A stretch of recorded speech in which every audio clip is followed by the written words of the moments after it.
அனைவருக்கும் எனது அன்பு வணக்கங்கள்.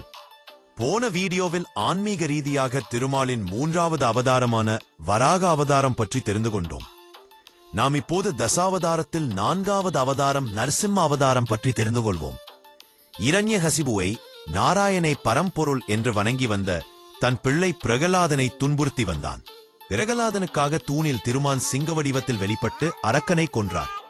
ஸ்ரீஹரி எடுத்த வராக அவதாரத்தில் தன்னுடைய உடன்பிறப்பாகிய ஹிரண்யாட்சனை கொன்றுவிட்டார் என்று கேட்டதும் இரண்யகசிபு துயரமடைந்தான். அதனால் அவனுக்கு பரந்தாமன் மீது சொல்ல முடியாத கோபம் ஏற்பட்டது. உடனே சூலத்தை தன் கையில் எடுத்தான். தன் அரக்கர் குலக்கூட்டத்தை கூட்டி அவர்களிடம், அரக்கர் குலக்கொழுந்துகளே, நீங்கள் என் கட்டளைக்கு கீழ்ப்படிந்து உடனே செயலாற்றுங்கள். எனது தமையனின் இறப்பிற்கு காரணமான ஸ்ரீஹரியையும் தேவர்கள் அனைவரையும் அழிக்க வேண்டும். நீங்கள் உடனே புறப்பட்டு போய் அந்தணர்கள், தேவர்கள், பசுக்கள் முதலியவற்றை துன்புறுத்தி கொல்லுங்கள். இரண்யகசிபுவின் கட்டளையை ஏத்த அரக்கர்கள் நோன்பு விரம் மோட்ட பெரியோர்களையும் அந்தணர் கிஸ்லையும் கொன்று குவித்தனர். அழியாத ஆவுளையும் 3 உலகங்களையும் அடக்கி ஆளும் வல்லமையையும் வேண்டி பரமனை நோக்கி தவம் செய்ய புறப்பட்டான். மந்திரமலைக்கு எஞ்சியன் வந்தான். கால்கட்டை விரலை தரையிலே ஊன்றினான். கைகளை மேலே தூக்கினான். விண்ணுலகை நோக்கி நின்றான். ஊழிக்காலத்தில் காணும் சூரியனுடைய ஒளிக்கிரணங்களைப் போல செஞ்சடை விரிய காட்சி அளித்தான். உக்கிரமான தவத்தில் பிரம்மனை நோக்கி ஏகாகிர சித்தத்துடன் ஆழ்ந்தான். நாட்கள் நகர்ந்தன. வருடங்கள் பல ஓடின. இவனுடைய தவத்தால் எழுந்த யோகாக்னியின் தகிப்பை தாங்க முடியாமல் சகல ஜீவராசிகளும் வருந்தின.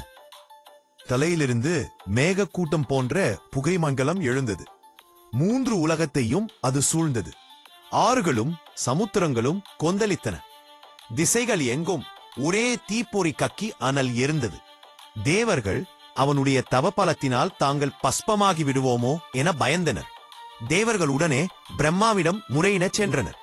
பிரம்மாவிடம், தேவதேவே, உங்கள் பதவிக்கே ஆபத்து தரும் வகையில் இரண்யகசிப்பு தவம் மேற்கொண்டு இருக்கிறான். அவனது தவத்தால் உண்டாகும் அக்னியை எங்களால் தாங்க முடியவில்லை. உடனே அவனது தவத்தை நிறுத்த ஏதாவது செய்யுங்கள் என்றனர். தேவர்கள் சொன்னதை கேட்ட பிரம்மா மந்திரமலை சாரலுக்கு வந்தார். அங்கே இரண்யகசிப்பு இருந்த இடத்தில் புற்றும் புதர்களும் மூடி கிடந்தன. எறும்பு அரித்த தோலும் சதையும் மிஞ்சி எலும்புக்கூடாக இருந்தான். அவனை இந்நிலையில் பார்த்து, இரண்யா, உனக்கு என்ன வரம் வேண்டும் கேள் என்றார். அவன் மீது தன் கமண்டல தீர்த்தத்தை தெளித்தார். கட்டையில் மூண்ட தீ என கசிப்பு வெளிவந்தான். உருக்கி வார்த்த பொன்மீனியுடன் பிரம்மாதேவனை வணங்கினான். லோகபிதாவே, உங்களுடைய சிருஷ்டி எதனாலும் எனக்கு மரணம் சம்பவிக்க கூடாது. அது மட்டுமே, எனக்கு உள்ளும் புறமும் பகலிலும் இரவிலும் விண்ணிலும் பூமியிலும் மரணம் ஏற்படக்கூடாது. தேவர்களாலும் ஜெயிக்க முடியாதபடி நல்ல வல்லமையை வீரத்தை எனக்கு தாங்கள் தந்தருள வேண்டும். மூவுலகத்தையும் நானே கட்டி ஆள வேண்டும். லோகபாலகருள் தேவரீராகிய தாங்கள் அனுபவிக்கும் பெருமையை நான் அடைய வேண்டும். யோகம், சமாதி, தவம் முதலியவற்றால் ஏற்படும் சக்திகள் அனைத்தும் எனக்கு வரச் செய்ய வேண்டும் என்று வரம் கேட்டான். பிரம்மாவும் வேறு வழியின்றி அவன் கேட்ட வரத்தை கொடுத்துவிட்டு மறைந்தார்.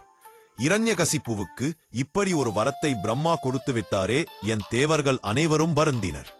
வரத்தை பெற்று திரும்பிய இரண்யகசிப்பு தன் எண்ணத்தை உடனே நிறைவேற்றிக் கொண்டான்.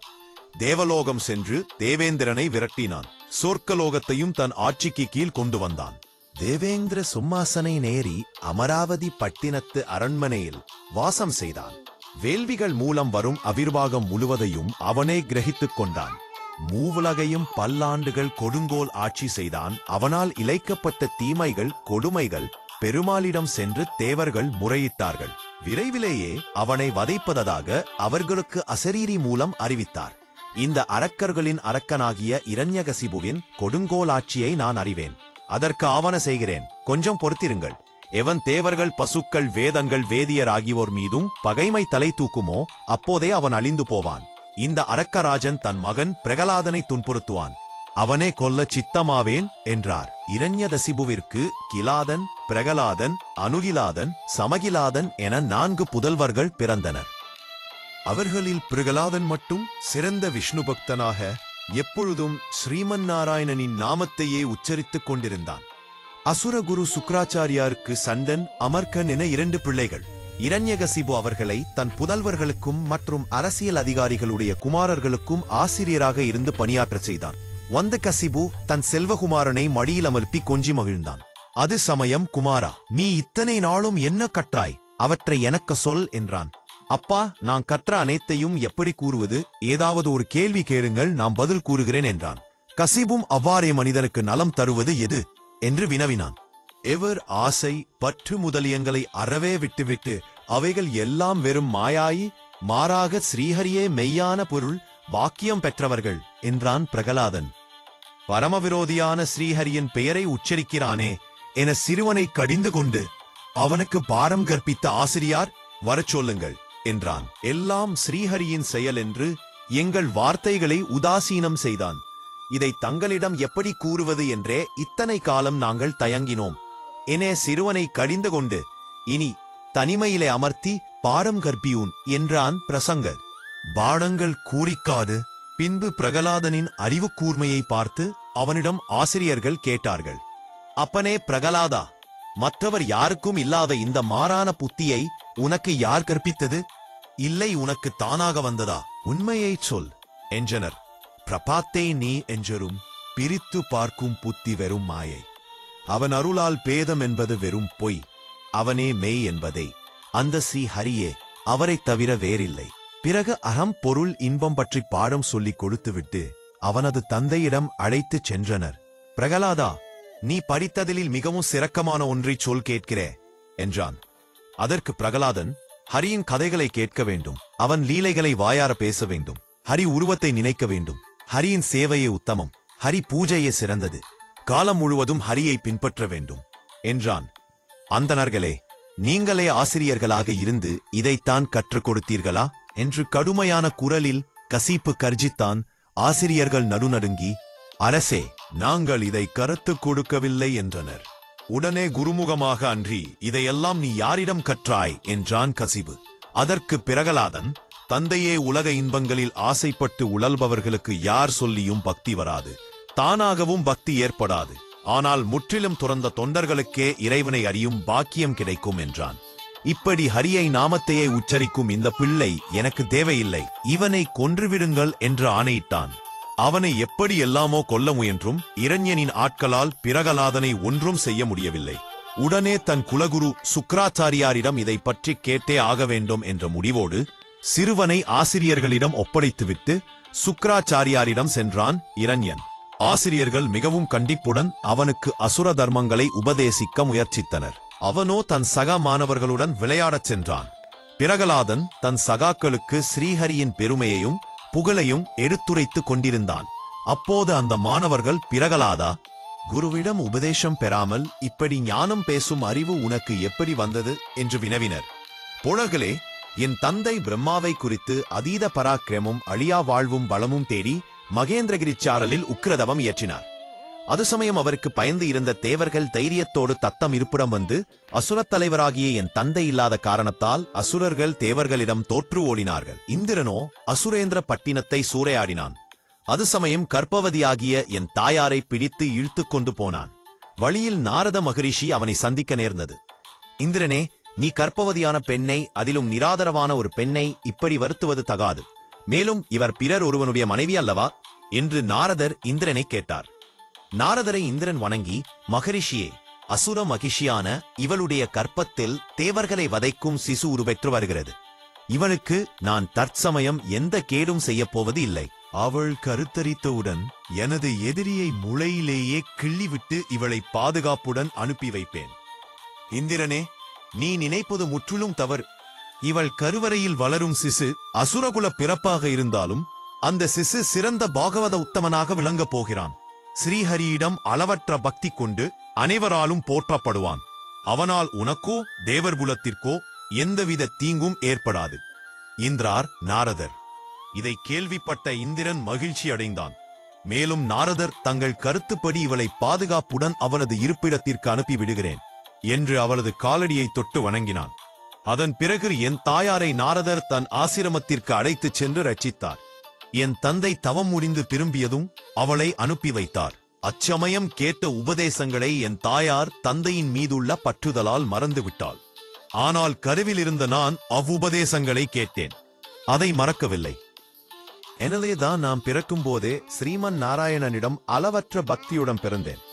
எனவே தோழர்களே, பிறப்பு, உருவாதல், வளர்த்தல், நசித்தல், இறப்பு முதலிய ஆறும் இந்த உடம்புக்கு மட்டும் உரியவை, ஆத்மாவிற்கு அல்ல என்பதை நீங்கள் மட்டுமே உணர வேண்டும்.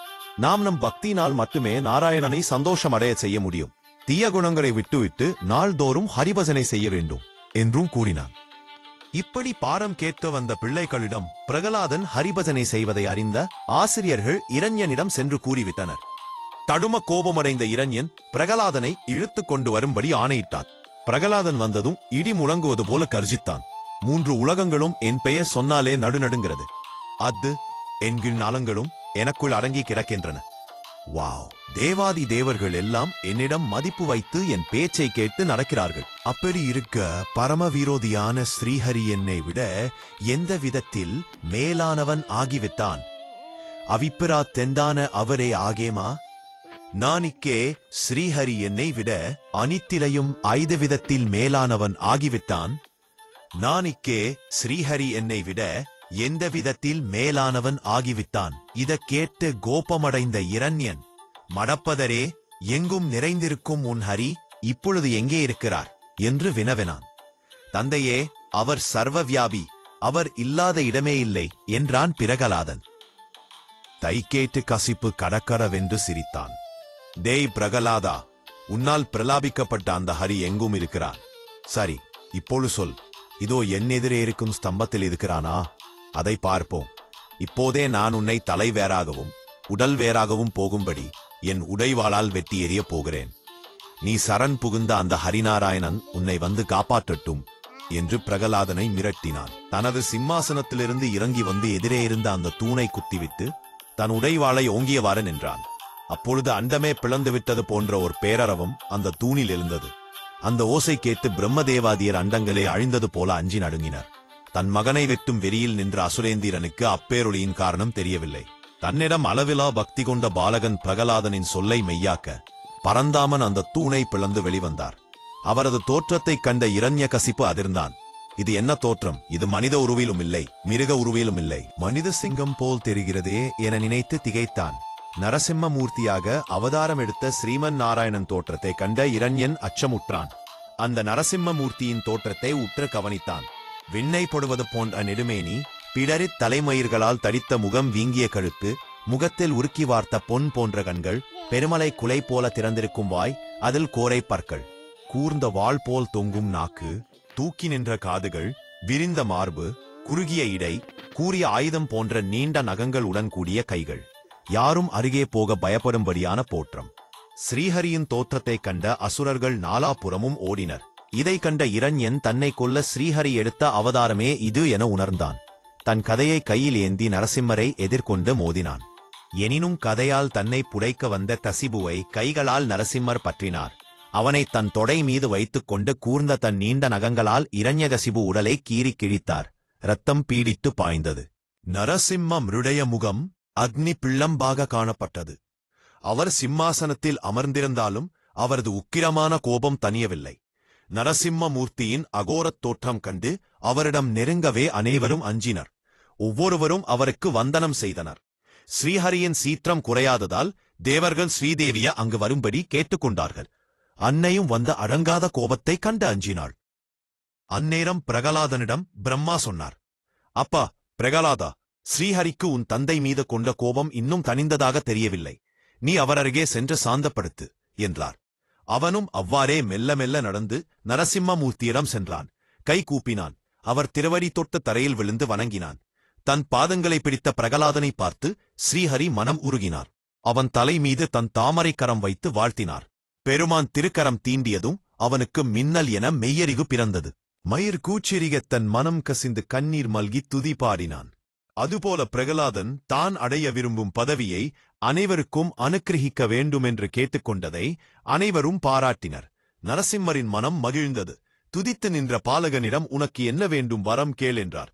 அவனோ, என் மனதில் எந்தவித கோரிக்கையும் எழாமல் இருக்கும்படி தாங்கள் திருவருள் புரிய வேண்டுமென வேண்டினான். மனம் மகிழ்ந்து மாதவன் பிரகலாதனை அசுரேந்திரத்திற்கு அரசனாக இருக்கும்படி அனுக்கிரகித்தார். மேலும், நீ பிறந்த புண்ணியம் உன் தகப்பனோடு இருப்பத்தோரு மூதாதையரும் கடைத்தேறினர் என்று அருளிச் செய்தார். பிரகலாதன் தந்தைக்கு செய்ய வேண்டிய ஈமக்கிரியைகளைச் செய்தான். பிரிம்மாதி தேவர்கள் முன்னிலையில் முனிவர்கள் ஆசியுடன் சுக்கிராச்சாரியார் பிரகலாதனை அசுரேந்திரனாக முடிசூட்டினார். நரசிம்ம மூர்த்தியை தியானம் செய்பவர்கள் தம் பகைவர்களை எளிதில் வெல்ல முடியும். ஸ்ரீஹரியை அனுஷ்டிக்கிறவர்கள் மேன்மை அடையலாம். திருமால் அவதாரங்களில் மிக குறுகிய கால அவதாரம் நரசிம்ம அவதாரம். 24 நிமிடங்கள் கடிகை நேரமே நிகழ்ந்த மிகவும் உக்கிரமான அவதாரம்.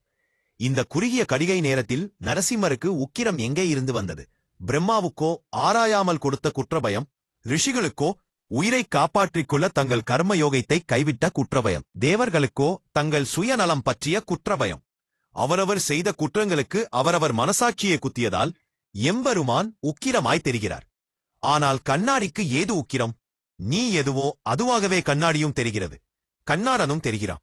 எல்லாரும் சூழ்ந்து கொண்டு குட்டி பிரகலாதனை மறைக்கிறார்களே, அதனால் அல்லவோ நரசிம்மர் இதயம் உலுக்கி அங்கும் இங்கும் தேடுகிறார்.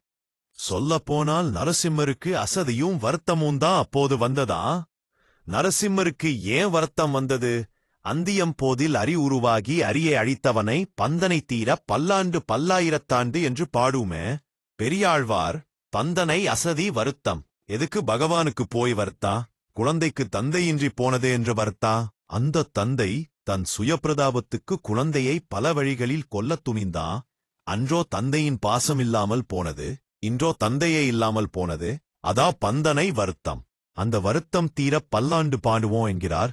ஒரு ஜென்மத்தந்தைக்கு பதிலாய் ஒவ்வொரு ஜென்மத்தந்தையாய் தானே இருக்க முடிவு செய்துவிட்டார் பெருமாள். பெருமாளின் செந்தாமரை இதயத்தில் விட்டிருக்கும் ஸ்ரீலட்சுமி அன்னை உணர்ந்தாள், வியந்தாள்.